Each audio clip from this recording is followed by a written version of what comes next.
Hi everyone, good morning. Today is 9th of November and I welcome you all to the Hindu newspaper analysis discussion. So guys, in this particular video, we are going to take up the entire analysis of Hindu newspaper. We'll take all the articles along with the background as well as detailed way forward. And I would also like to tell you that you can download explainer notes of this particular session from Telegram channel. Link for Telegram is given in description box in YouTube. Now, first of all, let's take overview of entire newspaper so that we can understand that which articles are relevant in the today's newspaper. So here we have Delhi edition and on first page we have this article Kerala moves Supreme Court against governor again.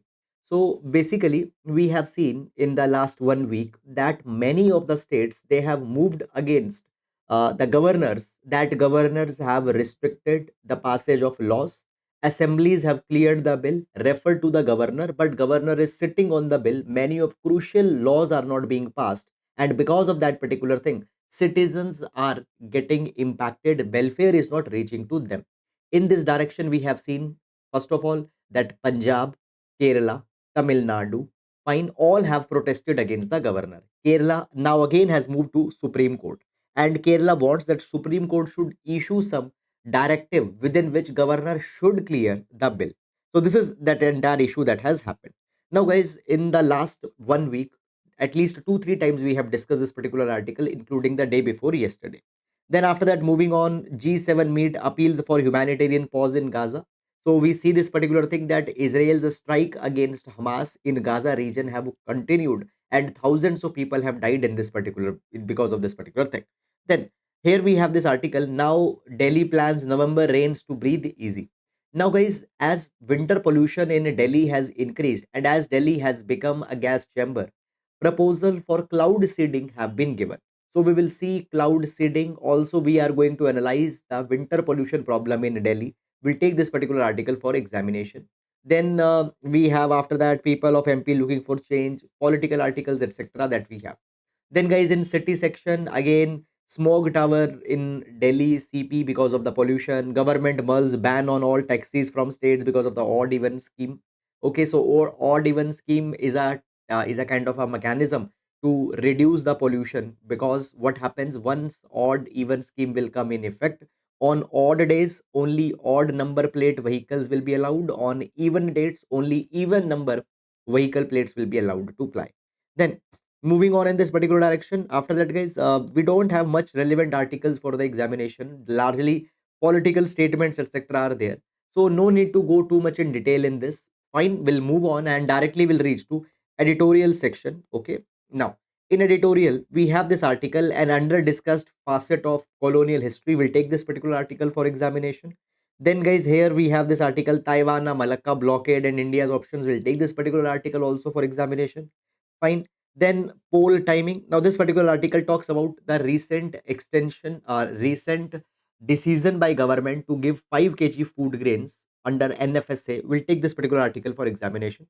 Then reviewing freedom. Now this particular article talks about the case that is ongoing in Kerala High Court. So basically, what is this entire issue all about? Filmmakers, they have said that many number of a times YouTube vloggers, YouTube movie reviewers, they are deliberately giving negative reviews against a movie, and they want to seek money from movie makers. That if you don't give us money, we will give negative feedback, negative review. By this particular thing, movies performance in initial weeks they get impacted. So movie makers want that YouTubers, social media influencers should not be allowed to give any feedback or review in the first 1 week or first few days as a movie has been released. Now this particular thing guys, on one hand, also opens up a dimensions that okay, if you will not allow them to put forward their viewpoints, their freedom of speech and expression will get impacted. So this issue is going on. Then moving on, we have this article movie move towards EFIR. We'll take this particular articles also for examination. Evasion, silence, and defense. Fine. Trinamool's response to leaders accused of corruption has been confused. Not important article for examination. Then moving on, we reach to text and context section. Importance of loss and damage fund. So what is this loss and damage fund? How it is will play an important role in climate change and all such related things we are going to take in this article. Then text and context. Okay, so here we have basically uh, Okay, so here this is a bibliography article in which premises from books, wine, etc. are given. So this article talks about these are the medical autobiographies which provides a glimpse as how the medical fraternity handles the death, handles pandemics, infectious diseases, etc. For examination, article does not contains that much substance. So if you are interested in reading such kind of an articles, you can, but for examination no need to go too much in detail in this particular article. Fine. Now moving on in this particular direction, Brazil will give continuity to India's presidency of G20, says ambassador. Okay, so basically, we know this thing that for 2023, India was the president of G20. And as now India's presidency is going to come over, India will hand over the presidency to Brazil. So Brazil will carry forward the agendas and issues that India has picked up. Okay. Then after that, guys, political articles, etc. are not important. Government mulls ombudsman for air travelers. Now, see this particular thing that we now see that air travelers number is reaching near to pre-pandemic level. Okay, during pandemic times air travel went down, but now their numbers are going up, and there are frequent delays in flight. Often people, they are not being offered free tickets though they have made a booking, but they are pressurized to pay extra for seat. Okay, so delays, denied boardings, and all such issues are there, and air travelers, they don't have any place where they can complain. So a dedicated ombudsman, a dedicated body where complaints can be made, is being considered. As of now it has not come, but Ministry of Consumer Affairs and Civil Aviation is thinking that we need to create a body. So this is something that has happened. Fine. Collegium works with a camaraderie means a sense of brotherhood, sense of belongingness. Then assembly poll page, not important for examination. Then moving on, Kolkata AQI deteriorating fast ahead of Deepavali. Then, guys, further in this particular direction, we have this article here. World will overshoot 2030 fossil fuel limit by twice. We'll take this particular article for examination. Then, 30% ration under PDS diverted to open market in Bengal, ED. Okay.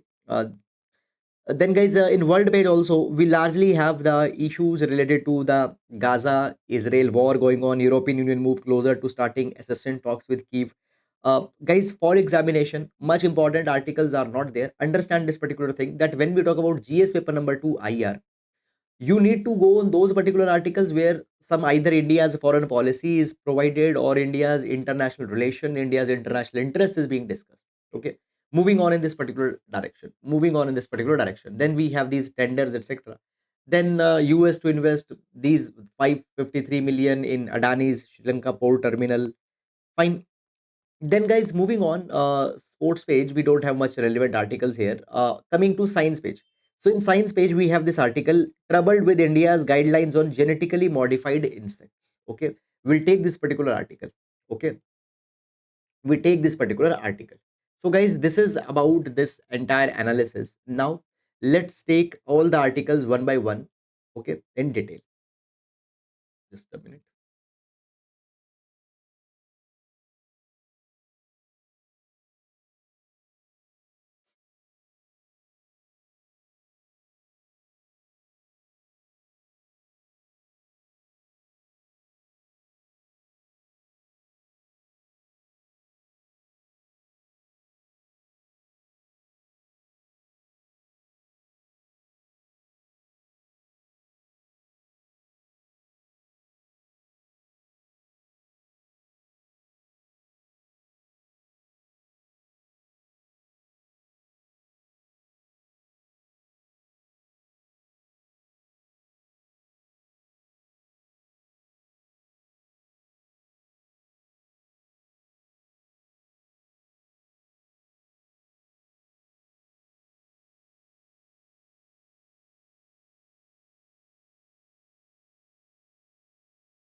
Okay, moving on, guys. Let's take all the articles, relevant articles, one by one in detail. Okay. So Every class we start with a GS quotation, and this GS quotation can be used to complement your answers within the examination. So today we are going to take quotation from Desmond Tutu. So Desmond Tutu, he passed away. He passed away around 1.5 year back. So Desmond Tutu, he said, "Do your little bit of good wherever you are. It's those little bits of good put together that overwhelms the world." So you should not be you should not be impacted that the action that you are going to make is too little, is too small. Wherever you are, you should act. Wherever you should are, you should contribute, because even the small bits of contribution, even the small gestures of empathy and compassion, they go long way. And if these small bits of empathy, compassion are shown by all the people, they are sufficient enough to overwhelm the world. So you should never be constrained by your limited capacities. You should act in whatever capacity you can. This quotation we can use for GS paper number 4 ethics, GS paper number 4 ethics, as well as for essay we can use this particular idea. Now, let's take first article for today. Okay, first article for today. So guys, first article that we are going to take is from first page of the Hindu newspaper. Now Delhi plans November rain to breathe easy. First of all, before going on in this article, what is utility of this article? This article we are going to see with respect to GS paper number 1, GS paper number 1. Fine. Environment and cloud seeding, environment and cloud seeding. Also, we are going to see with respect to GS paper number 3, GS paper number 3, environment related issues. Okay. Also, pollution is an important issue within the environment, GS paper number 3 again. So there also we can use this article. Now, first of all, let's discuss some background. So, guys, you know this particular thing that every year around the month of October and November, Delhi becomes a kind of a gas chamber. It is because of the severe air quality that emerges in Delhi. And recently, what has happened? Air quality in Delhi, it dipped to severe plus category. And it has been advised that elder people should not go out in the morning hours because of the poor pollution that has been there. Now, first of all, let's understand that why every year around the month of October and November, Delhi faces such poor climatic condition, such high pollution levels. So, guys, there are many reasons for this. Some reasons are geographical and some reasons are anthropogenic, that is man-made. First of all, let's understand geographical reasons that why winter pollution problem becomes so worse. So, first of all, guys, you need to understand that thermal inversion is responsible. Thermal inversion is responsible. Now, what is thermal inversion? Now, first of all, let's talk about normal conditions. So, basically, guys, usually what happens when the air gets warm, when, just a minute. Yes. So we see that when air gets warm, warm air rises. Warm air rises. Now see this particular thing. Usually, whatever pollution is being emitted by industrial activities, whatever pollution is being emitted by vehicles, whatever pollution is being emitted by residential units, what happened? All those particular pollutants, they are risen above in this warm air parcel. And guys, we see this particular thing around the month of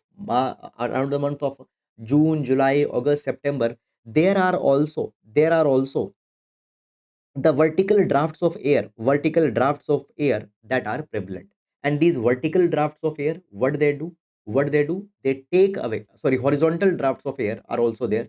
And these particular drafts of air, they carry pollutants. And air quality of Delhi is not that much bad. But what happens around month of October and November? So during this particular time, we witness thermal inversion. Thermal inversion. Now, what is this thermal inversion? So basically, during this time, as we see that temperature starts to reduce, temperature starts to decline, and as temperature will decline, what will happen? The air will become cold air. Cold air will become heavy. Cold air is heavy, and this particular cold air will rest near the ground for long periods. And what is happening? A kind of an envelope gets created here. And as vehicular pollution is coming, as industrial pollution is being emitted, all that particular pollution get concentrated in this particular thick envelope, and therefore Delhi becomes a kind of a gas chamber. So because of thermal inversion, now see this particular thing, because this cold air is resting near the ground. Okay, this kind of a chamber kind of an effect develops. This is one reason. Then guys, the second reason is this, that see, when we see period of October end and November, during this particular period monsoon withdraws from India, and particularly the northern part of India, it comes under the influence of the northwesterly winds.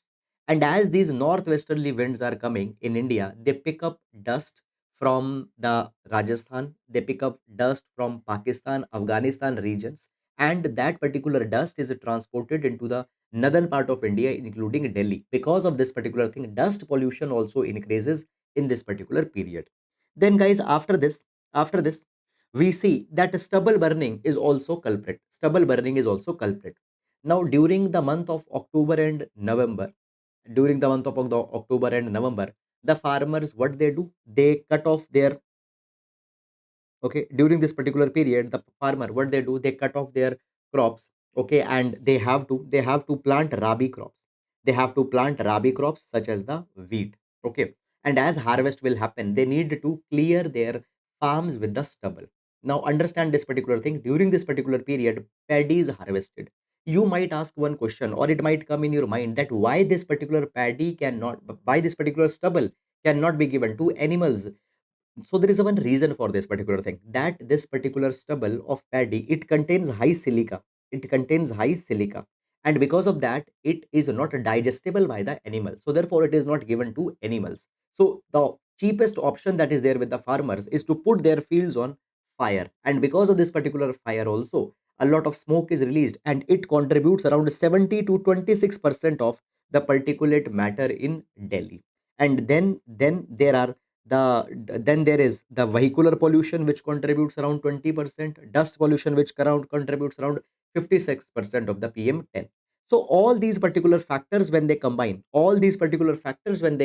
they make pollution a deadly problem for Delhi around the month of October and November. So this is something that has happened. Now there are certain proposals that have been given, and out of the proposals, one proposal that now Delhi government is considering is cloud seeding. Okay, one proposal that Delhi government is now considering is cloud seeding. Now let's understand that what is this cloud seeding. So basically, cloud seeding is a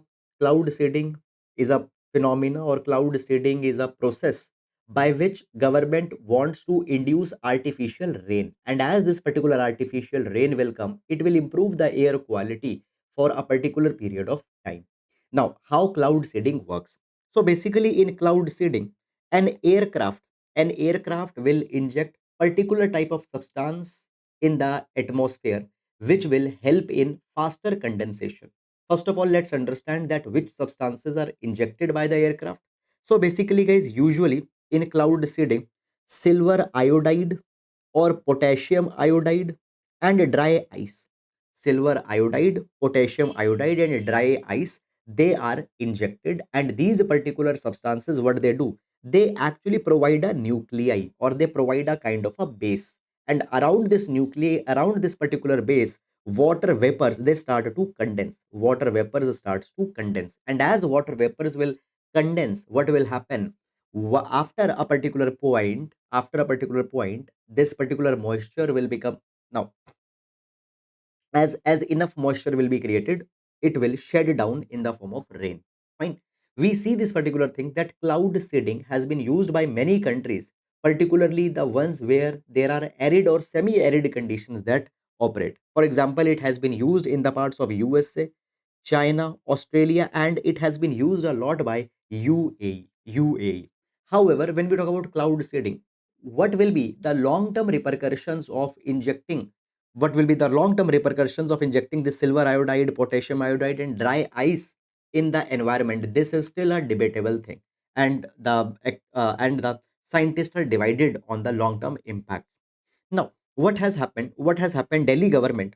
Okay, what has happened? Delhi government has approached the experts of IIT Kanpur, and they have asked the IIT Kanpur experts that they should submit to Delhi government a detailed study that whether cloud seeding is feasible in the context of Delhi also. And as of now, there are these particular prospects that are there, that around November 2021 there will be cloudy conditions in Delhi, and that can be an opportune time to go for the cloud seeding.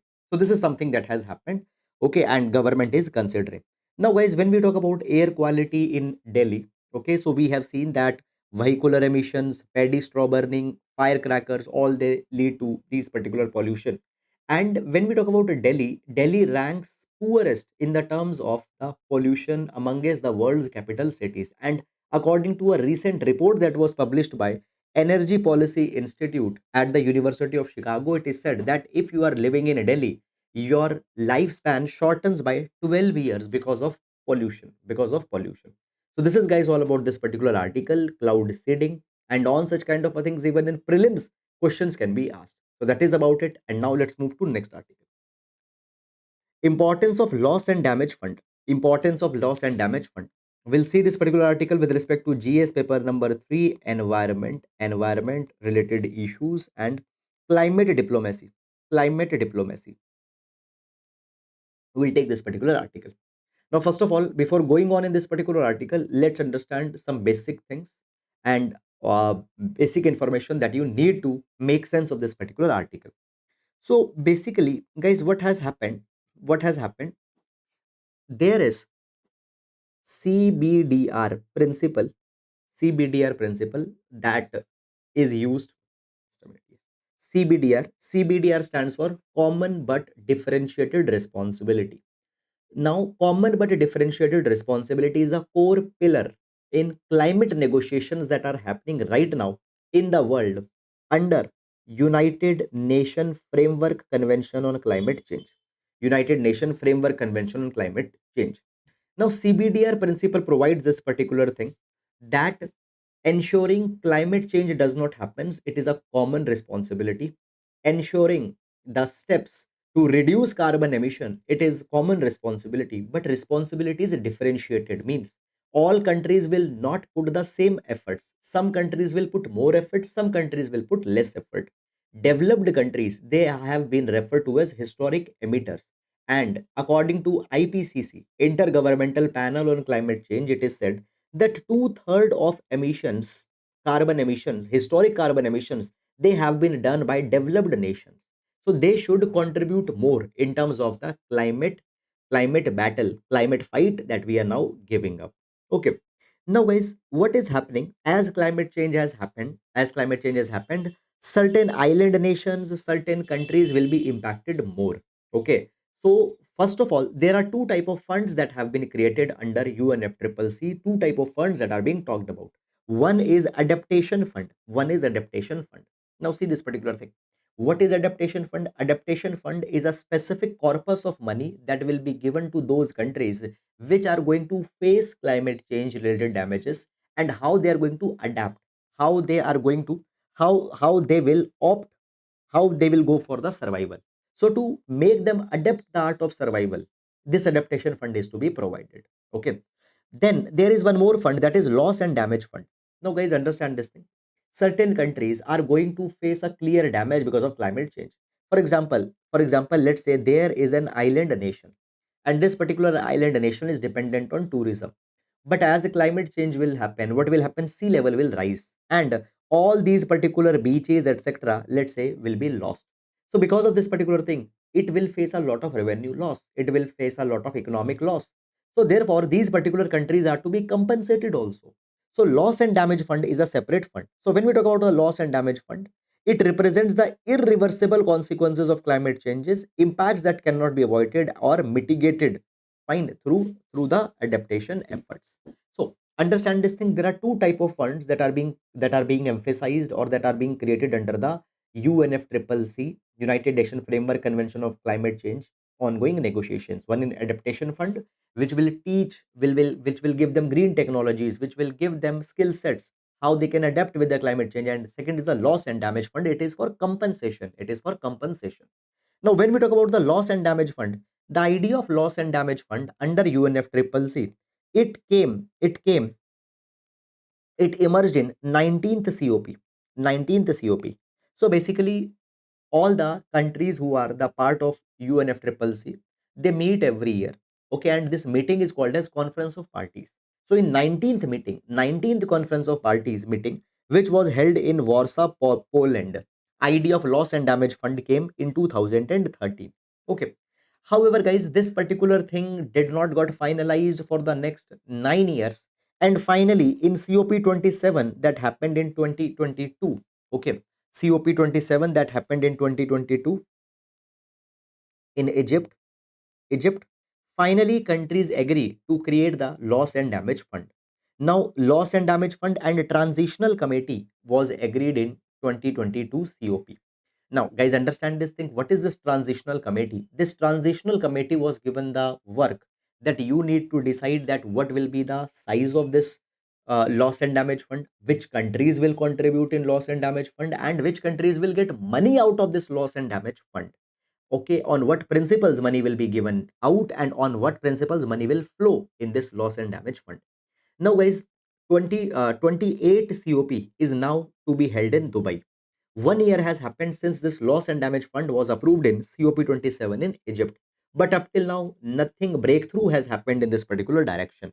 Up till now, this transitional committee that has to finalize this loss and damage fund, it has not been able to do its work. So there are certain irritants that have been developed. Let's understand that what irritants have developed in this particular direction. First of all, where the fund will be hosted, who will be made as a kind of a custodian of the fund. So basically, it is proposed that the fund will be hosted at World Bank, but World Bank charges exorbitant fees to manage this particular fund.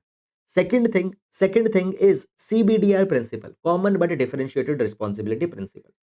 As per this CBDR principle, it has been provided that it is agreed that a developed nation will provide the money, developing country will get the money.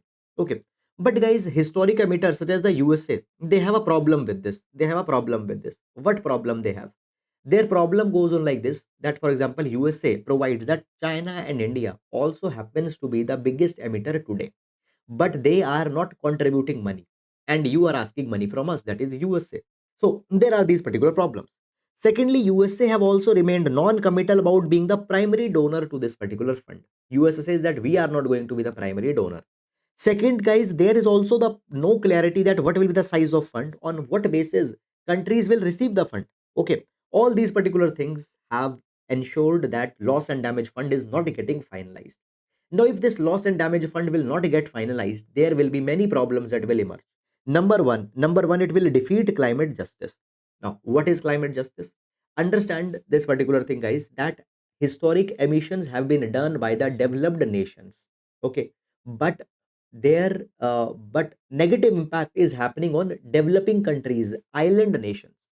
Just if I give you guys Canada, which happens to be an industrialized developed nation, it will even get benefit because of climate change also if it will happen. How? You know this particular thing that a large land areas of Canada, they are frozen because of the long winters that are there. If climate change will happen and if average temperature will increase, what will happen?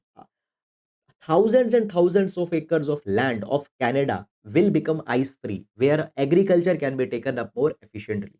Okay, so developed countries earlier they emitted a lot of carbon, even now. A, they are not getting impacted, B, they are getting benefited, for example, in the case of Canada. So, climate justice provides that fine undue collateral damage should not happen. But now island nations are suffering. If they will not be given any compensation, climate justice will be defeated. After that, what happens? It exacerbates the suffering of vulnerable communities which have not contributed in climate change. This is something that has happened.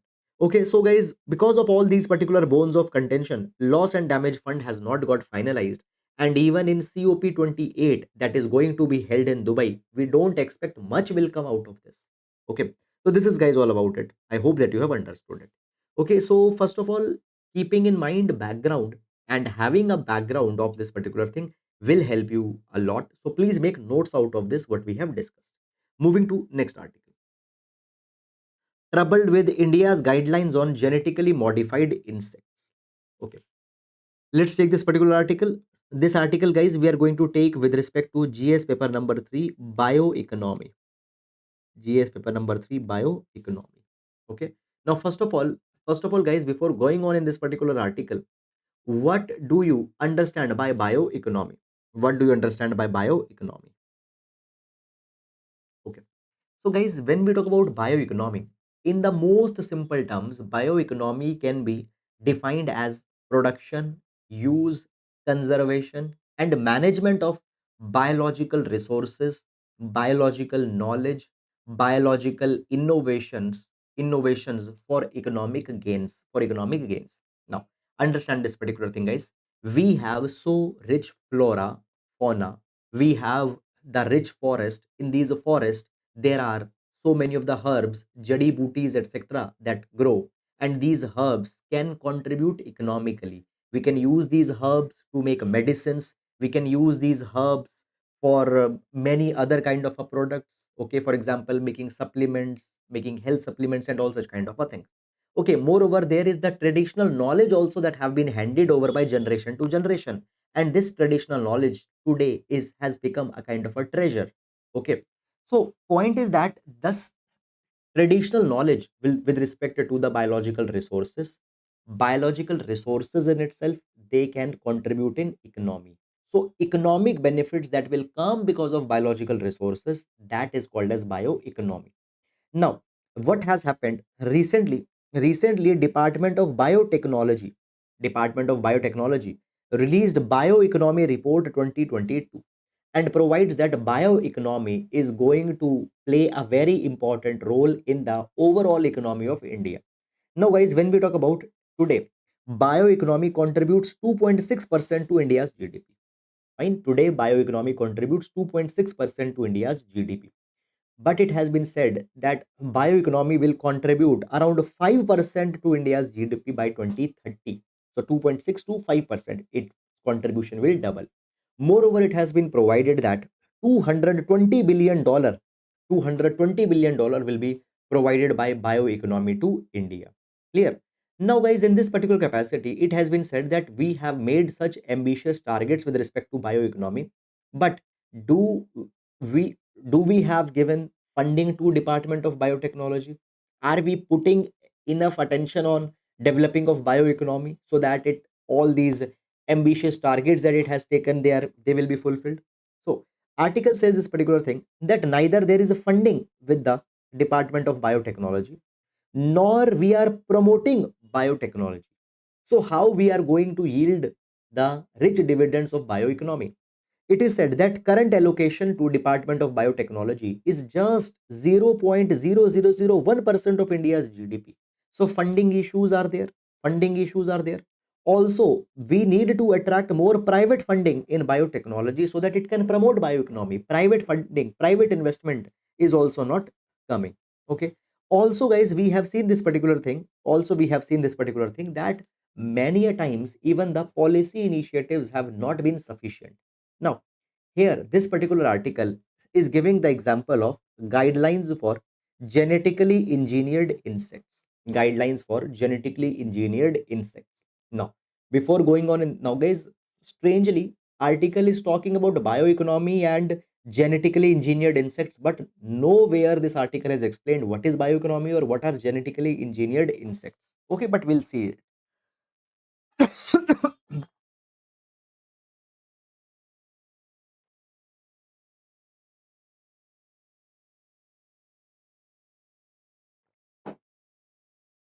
Okay, now, so guys, when we talk about the genetically engineered insects.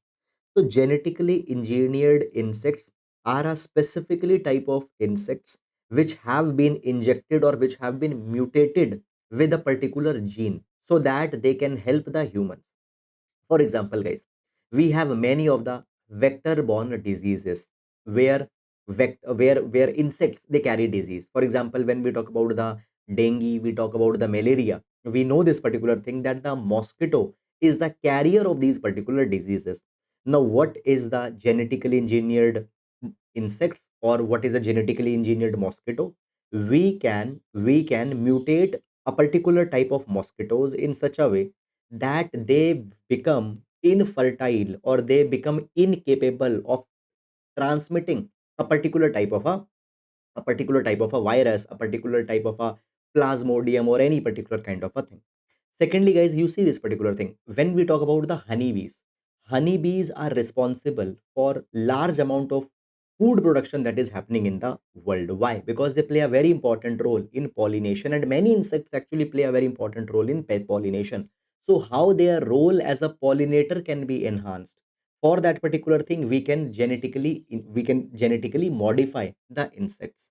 So basically, what has happened recently, DBT, Department of Biotechnology, has issued a roadmap for genetically engineered insects. And when we talk about these genetically engineered insects, they can play an important role in vector management, in human and livestock health. We know this thing that many number of times vectors, okay, yeah, viruses, plasmodiums, etc., are being transported by insects.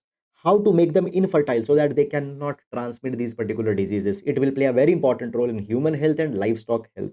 After that, management of crop insect pest, maintenance and improvement of human health. Okay, so all these are the potentials. Now, guys, understand this particular thing that we are moving with the genetically modified insects, but at the same times, we need to follow this particular development more closely. Why? Because if you have genetically modified a particular plant, particular kind of a crop, a if it has second any negative impact on human health, they can be recalled back from the mandi, from the market. Secondly, human always have a choice to consume a genetically modified crop or not. Fine, if they are not confident, they might not consume it. But if you have genetically engineered, if you have genetically modified insects and you have released in a particular type of a neighborhood, humans cannot choose whether to get exposed or whether to not to get exposed, and how you will call back these particular insects if they have some negative impact on environment. So this is something that is to be thought, but as of now, we it has not been very much well considered. Now, guys, further, this particular article is going in too much of the detail of this particular, specifically the draft of DBT on genetically engineered insects. Okay, but beyond that, you need not to go. That is all about this particular article. And now moving to next article. Move towards EFIR, but with caution. Move towards EFIR with caution. Now, this particular article will see with respect to GS paper number 2, issues related to polity. Issues related to polity. Okay. So basically, guys, what has happened recently? Law Commission has recommended the filing of EFIR, Electronic First Information Report, EFIR. So basically, Law Commission, it has recommended that EFIR should be allowed in all cognizable offenses. Okay, specifically those offenses where accused is known. Okay, where accused is known. Okay, so basically uh, the per in this particular cases, fine, the complainant should not be pressurized to visit a police station. They should be able to launch the EFIR. Secondly, they also provide this particular thing. Now, secondly, what has happened? Uh, Sorry, just a minute, guys. Small correction. Law Commission has actually given the recommendations for EFIR for both category of cases. Cases where accused was known, cases where accused was known, and also in the cases where accused was not known. Accused was not known. So basically, so basically, wherever accused is not known, whereas accused is not known, you can launch an EFIR. And where accused is known, you can also launch an EFIR in those particular cases, but also in those category of cases where the punishment is up to 3 years, where the punishment is up to 3 years. Now, you are not required to go into too much of the deep nitty gritties that up till which punishment it is to be taken up, but for both the cases where you know the accused, where you don't know the accused, EFIR can be taken up. Now, guys, it has been provided that once an electronic FIR will be launched in on the dedicated portal, what will happen? Then there will be the verification of the complainant that is to be done. Okay, how the verification of the complainant? Now, complainant is the person who is making the complaint. That person's verification can be done through verifying their mobile number through the OTP, as well as they could be asked that they have to upload a particular identity card, such as uploading the Aadhaar. Okay. Then guys, after that, it has been provided that once information is received in the form of an EFIR, all that particular information is to be all that particular information is to be registered, fine, by the police station. Okay, by the police station. And understand this thing, once EFIR has been launched, on the basis of that EFIR, an actual FIR is to be further registered in the police station. Now, Law Commission, first of all, has not cleared in on the length the concept of EFIR.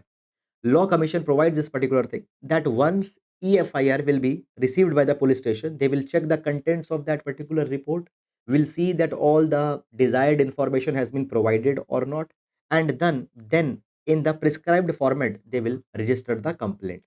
Now, guys, understand this particular thing. As we talk about this EFIR, this is nothing but a kind of a way of receiving information electronically, and then physically FIR will be registered. Physically FIR will be registered. So the concept of EFIR is nothing but obtaining information through electronic means using a common national portal, and then getting the information complainant to sign that particular report physically. Fine. This is something that has been provided. Now, guys, further article says this particular thing, that when we talk about EFIR surely will ease up the process of filing an FIR. But as they are talking about that once EFIR has been launched, it has to be physically verified. That will defeat the entire purpose. So rather than going forward with this half-hearted initiative, full throttle EFIR is to be launched. This is largely the suggestion of this particular article. However, this article is going in too much of the hairline details. That particular thing you should not go too much in. Fine. Now, moving to next article. Taiwan, a Malacca blockade and India's options. Now, this particular article will see with respect to GS paper number 2, India-China relations and related issues. Now, this particular article, guys, it has imagined a situation in case if the war breaks out between USA and China, let's say, whether India should consider a blockade against China or not. Okay, this particular dimension is being picked up in this article. Now, let's take this article. So basically, guys, here you can see there is a Strait of Malacca, and also this particular region. Fine, it is the Sunda Strait. Please keep it in mind because the Sunda Strait will come later in this particular article. Now, when we talk about China, guys, large number of China's shipments passes through Strait of Malacca. Okay. Now, article says this thing, that recently what has happened, China-Taiwan clashes, they increased. China-Taiwan clashes increased. And what has happened, China has deployed their air force as well as their navy in the waters around the Taiwan. Okay. Moreover, guys, as China-Taiwan crisis was increasing, at that point of a time, USA has shown an unwavering support to Taiwan. So it has been provided that apart from this, also on other fronts, also the USA and China relations have got declined. So there might be the possibility that some kind of conflict can emerge between USA and China over the Taiwan. And if this particular conflict emerges, whether in what role India is going to play. India has one particular role, that what India can do. India has one particular power, that what India can do. India here in the Andaman Sea as well as on the Strait of Malacca can impose a naval blockade so that the China could be contained, so that the China's movements could be restricted. So whether this particular blockade can be imposed by India, should be imposed by India or not, this is being discussed in this particular entire article. So article says this particular thing, that first of all, distant blockades away from a hostile nation's geography can be challenged. Okay, now you see this thing. Now you see this thing, that imposing a blockade here in the Malacca, which is far away from the Chinese territory, it could be contested under the international law. Secondly, it has been provided that when we talk about State of Malacca is not only used by China, it is also used by Japan, South Korea. Even a lot of India's trade passes through the Malacca Strait. So if a naval blockade will be imposed on that, how the Japan, South Korea, other countries are going to respond? Moreover, when we talk about Malacca Strait, it is a 500 miles long corridor. 500 miles long corridor. And imposing blockade on such big corridor is going to be very much difficult. And guys, when we talk about Strait of Malacca, in the Strait of Malacca, basically it also will challenge the sovereignty of Indonesia, Malaysia, Thailand, Singapore, because because first of all they all lie in the vicinity of the state of Malacca, and secondly their trade will also get impacted. Their trade will also get impacted. Then guys, okay, then guys you say that okay, only we will block the ships coming from China or registered in China. But when we talk about the commercial shipping, identifying a ship to a particular nation is very complex. Identifying a ship to a particular nation is very much complex. Okay, how to basically flag, registration, insurance, ownership, find cargo. Now see, whose basis you will identify a ship. Now cargo might be of X country, ship's flag might be of Y country, ship's insurance might be from some other country. So that is going to be a very big issue. Then guys, next it has been provided that even if we block the Strait of Malacca, China can use the Sunda Strait. China, now you see, if you chalk this particular region, Strait of Malacca, now Sunda Strait, this particular route can be used by China. And already it has been provided that for big ships, large carriers which are containing crude and natural gas, they are already using Sunda Strait, so China can use the Sunda Strait. This is something. Okay. Then guys, even if you impose blockade, then China already is having large onshore and floating strategic petroleum reserves. So even China will be able to manage for a very long period of time. And then guys, lastly, even if such kind of a blockade will be imposed, it might lead to the declaration of war or a conflict with India. And this particular war will not be limited only to sea front, but it might also get started on land front. Now, if you know, or you already might be knowing that when we talk about India and China, there is a long coastline that sorry, when we talk about India and China, there is a long boundary that is being shared between India and China around the LAC. So in this particular capacity, there are going to be a lot of issues. And guys, secondly, also, what will be the USA's role? Will USA going to support India or not? Okay, that is something that we need to know. Now, moving on, guys, in this particular direction to next article. An under discussed facet of colonial history. Okay. Now, article is written by Mr. Shashi Tharoor. Okay, and this particular article is talking about the Tamilian population living in Sri Lanka, and we'll see it for GS paper number two, IR, India, and relation with the neighboring countries. Now, guys, if you remember, just a few days back, we have seen that there was an article on finance minister and Sri Lanka, and we have seen that recently in Sri Lanka there was this NAM 200 event that was held. Now, what is NAM 200 event? NAM 200 event was held to commemorate the 200 years of arrival of Tamilian arrival of Tamilian people to Sri Lanka. Now, see this particular thing, guys, that a large number of Tamilian people, they were taken to Sri Lanka to work on the plantations in Sri Lanka. These workers were taken in 1823. They were taken in They were taken to Sri Lanka in 1823, and 2023 means 200 years have happened since Tamilian people arrived in Sri Lanka. Right. Now, article says this particular thing that there are still millions of Indians and Sri Lankans who are get see uh, basically when we talk about Shashi Tharoor has written extensively on colonial loot, that how Britishers wherever they have went, they have plundered those particular nations' wealth, and this particular theme is visible in this particular article also. Now, article explains about the British imperial loot. Article says that when we talk about Britain, wherever the Britain went, Britain just drained their colonies. They deprived those particular colonies of their particular resources. They carried the political isolation of the country. Okay, all these particular things happen. Now, article says that even in India, what Britishers did, Britishers destroyed India's textile industry. A lot of millions of people they rendered unemployed, particularly who were working in the textile industries. Okay, also, as a lot of land was diverted for opium cultivation, that particular land became infertile, barren after the opium. Even Sri Lanka faced a similar colonial loot and plunder by the Britishers. Now, article explains this particular thing that when we talk about Sri Lanka, originally, originally Sri Lanka was a very big time grower, producer as well as exporter of tea. Tea. Um, sorry. Today, Sri Lanka is the big time producer and exporter of tea. But originally, Sri Lanka was the big time producer and exporter of coffee. Coffee. But what happened in around 1870?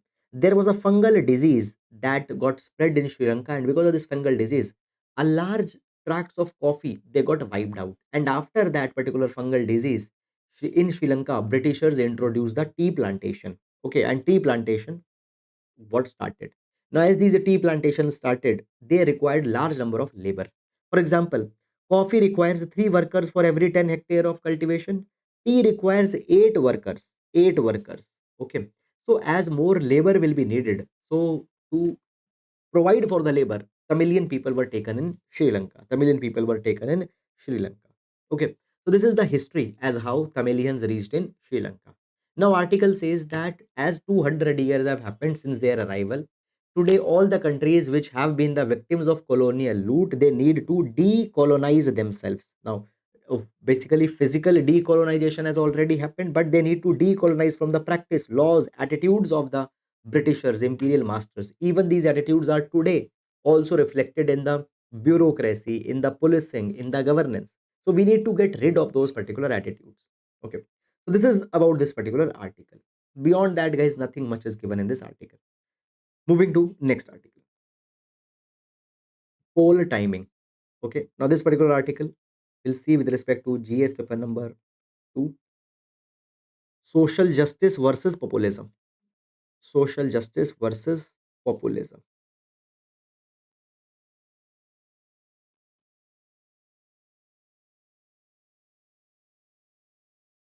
Social justice versus populism. Let's understand this particular article. So basically, if you remember 2 days back, we have discussed it also. Recently, Union government has announced that free food grain scheme will be extended for 5 years. Will be extended for 5 years. Let's understand a little bit of a background about this particular article, and then we'll go into the detail. So basically, we have National Food Security Act. So originally, we had National Food Security Act 2013, and under National Food Security Act, subsidized food grains 3 rupees kg rice, 2 rupees kg wheat, and 1 rupee kg coarse grain are to be provided to the beneficiaries.